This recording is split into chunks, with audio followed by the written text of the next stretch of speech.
এবার অন্যরকম ঈদ পালন করছেন জামালপুরের কয়েক পরিবার। কেননা জুলাই আগস্ট অভ্যুত্থানে কেউ হারিয়েছেন সন্তান, কেউ হারিয়েছেন বাবা, আবার সংসারের হালধরা মানুষটিও চলে গেছে পরপারে। স্বজন ছাড়া ঈদের আনন্দটাই যেন শূন্যতায় ভরা।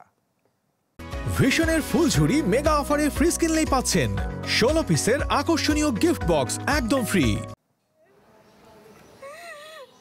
ঈদ আনন্দে মাতোয়ারা গোটা দেশ।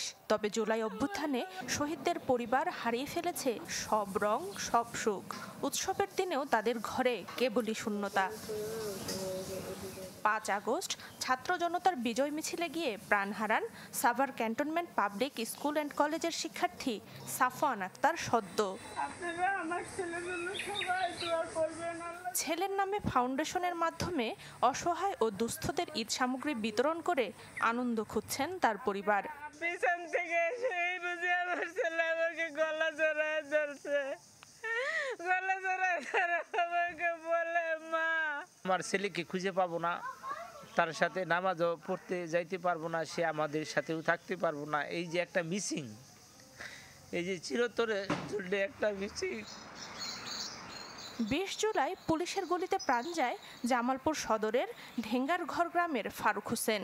বাবার কবরের পাশে নির্বাক দৃষ্টিতে তাকিয়ে 2 শিশু সন্তান। বাবা ছাড়া এই ঈদের আনন্দ যেন ফিকে হয়ে গেছে তাদের কাছে। আমার ছেলে এর বাবা নেই, আর তা আসবে না। আমাদের ঈদ থাকাতে না থাকাটা অনেক ভালো ছিল। আব্বার সাথে আমরা একসাথে নামাজ পড়তে যেতাম। এবার তো সবার আব্বা বাড়িতে আছে, আমার আব্বা আসে নাই। এবার আমি কার সাথে ঈদ করবো? একমাত্র উপার্জনক্ষম মানুষকে হারিয়ে দিশেহারা জামালপুরের শাহবাজপুর গ্রামের সুমন হাসানের পরিবার। ঈদ আনন্দ তাদের কাছে শুধুই স্মৃতি। আত্মা ফেটে গেছে গা, মনে আমার বাবা আমার বাড়িতে আবু এখানকার কেউ আসে না, সবার ছেলের পোলা বানাইছে, এনে দিলে আমার খুব কষ্ট লাগে। ছাত্র জনতার অভ্যুত্থানে আহত ও নিহতদের পরিবারের প্রতি সমবেদনা জানিয়েছেন জামালপুরের জেলা প্রশাসন।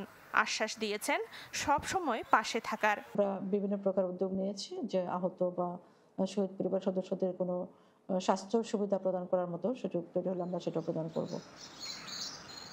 বৈষম্য বিরোধী ছাত্র আন্দোলনে জামালপুরের 17 জন মারা গেছেন, আহত হয়েছেন 106 জন। Desk report, channel 24।